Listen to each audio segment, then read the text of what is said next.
Hello aspirants, this is Shamshad here and today we will discuss about the CET exam and further development in banking exams।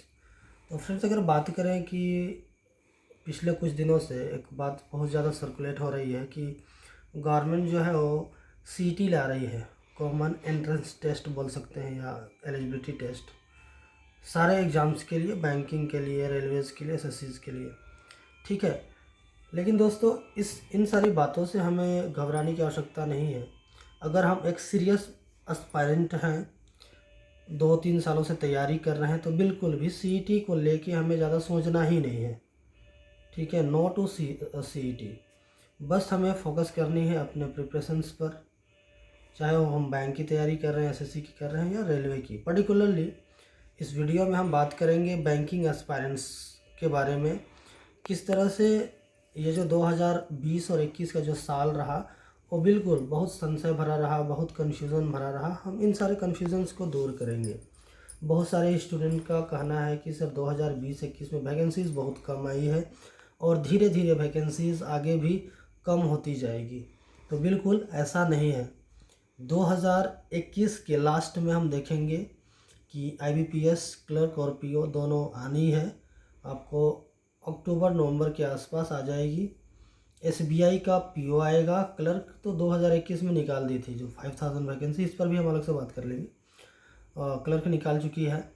और आपका assistant cadre पर insurance sector, general insurance के अंदर जो भी companies हैं उसकी vacancies आनी है। भारतीय जीवन बीमा का जो असिस्टेंट कैडर का वैकेंसी है, इसके बारे में अभी संभावना कम है। मे बी ये 2023-24 में, 22 के लास्ट में या 23 में हम उम्मीद कर सकते हैं कि वैकेंसी आएगी और बड़ी वैकेंसी आएगी। 2019-20 में जितनी वैकेंसी थी उससे हम ज़्यादा का ही अनुमान लगा सकते हैं। और ख़ास करके भारतीय जीवन बीमा निगम के अंदर, LIC के अंदर IPO लाने जा रही गवर्नमेंट, तो ये सर्टेन है जब कोई प्राइवेट प्लेयर्स आएंगे कुछ परसेंट हिस्सेदारी के साथ LIC के अंदर, तो इसका एक्सपेंशन भी होगा, ब्रांचेज भी बढ़ेंगे और वर्कफोर्स की ज़्यादा से ज़्यादा नीड होगी। तो आप बिल्कुल उम्मीद रख सकते हैं कि 22 लास्ट में या 23 तक, 2023 में इसकी वैकेंसी आएगी। ठीक है, अगर बात करें SBI क्लर्क की, नेक्स्ट ईयर चांसेस कम है। 2022 में SBI क्लर्क की वैकेंसी आने की चांसेस कम है, लेकिन ये बिल्कुल भी नहीं कह सकते हैं, नकार नहीं सकते हैं कि ये वैकेंसी नहीं आएगी। SBI PO, IBPS क्लर्क और IBPS PO की वैकेंसी लगातार आती है और RRBs को तो रिसेंटली एग्ज़ाम भी हुए। तो बिल्कुल निश्चिंत रहें, इसकी वैकेंसी टाइम हो सकता इस साल डिले हुई, लेकिन नेक्स्ट ईयर जो टाइम पर आएगी। और जैसा कि IBPS का कैलेंडर होता है कि 1 अप्रैल को इसकी रिजल्ट आ जानी होती है, ब्रांचेज अलॉट हो जाते हैं मे बी। तो आप बिल्कुल सर्टेन रहें कि IBPS क्लर्क और IBPS PO की वैकेंसी इसी साल आ रही है। हो सकता है 1 और 2 मंथ डिले हो जाए इसकी ज्वाइनिंग को लेकर, लेकिन वैकेंसी आएगी। और बिल्कुल इस साल हम CET का कोई उम्मीद नहीं कर सकते हैं। 2022 में भी लास्ट तक ये इम्प्लीमेंट हो जाए। ठीक है, और अगर CET इम्प्लीमेंट हो भी गया तो खास करके बैंकिंग एस्पायरेंट को डरने की बिल्कुल भी बात नहीं। जो भी सीरियस कैंडिडेट्स हैं जो बैंकिंग की तैयारियां कर रहे हैं, उन्हें एकदम बिल्कुल डरने की आवश्यकता नहीं है। चूँकि फ्रेंड्स, आपका CET के अंदर जो क्वेश्चंस पूछे जाएंगे, ज़्यादा संभावनाएं हैं वैसे क्वेश्चंस लिए जाएंगे, वैसे सेक्शंस उठाए जाएंगे जो SSC में, बैंक में और रेलवेज में कॉमन होती है, जैसे मैथमेटिक्स और रीजनिंग। ये तो फिक्स है कि ये CET में ये पूछना ही है। एक जो क्वेश्चन रह जाता है वो हमारा एक लैंग्वेज का रह जाता है, तो मे भी हिंदी और इंग्लिश दोनों लैंग्वेज कर दे, या लैंग्वेज के जगह पे करंट अफेयर्स डाल दे।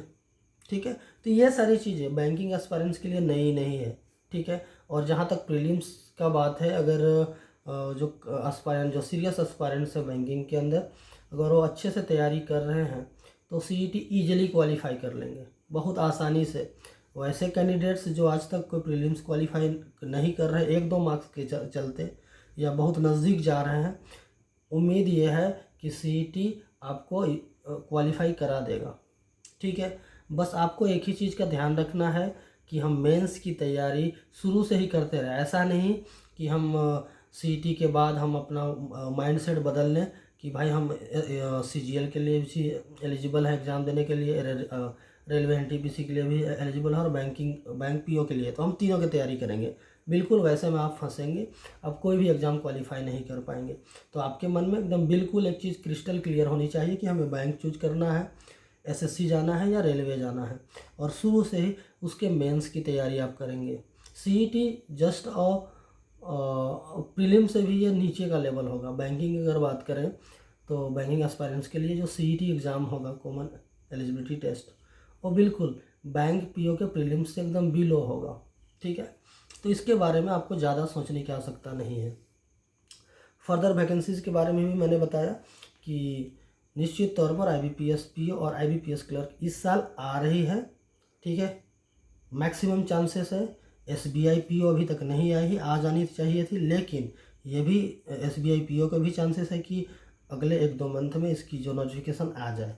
ठीक है, और जहाँ तक फर्दर वैकेंसीज़ 2021 के अंदर है, तो जनरल इंश्योरेंस के अंदर असिस्टेंट की वैकेंसी आने वाली है, ये आप श्योर रहें। एनआईसीएल ने अभी हाल ही में AA कैडर के लिए वैकेंसी निकाली थी, एग्ज़ाम्स भी है, नबार्ड के भी एग्ज़ाम्स हुए।